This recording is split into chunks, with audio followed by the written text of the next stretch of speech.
سرما لگانے کے 3 مصنون طریقے۔ آپ صلی اللہ علیہ وسلم سونے سے قبل سرما لگایا کرتے تھے۔ سرما لگانے کے 3 طریقے احادیث میں بیان ہیں۔ دونوں آنکھوں میں 3 سلائی لگانا، دائیں آنکھ میں 3 سلائی اور بائیں آنکھ میں 2 سلائی لگانا۔ پہلے دونوں آنکھوں میں 2 سلائی لگائیں، پھر 1 سلائی دونوں آنکھوں میں مشترک طور پر لگانا۔ سرما لگانے کی فضیلت۔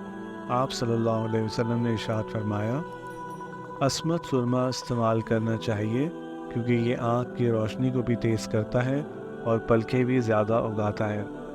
سرما دانی ساتھ رکھنا اور سفر میں سرمے کا اہتمام کرنا سنت ہے۔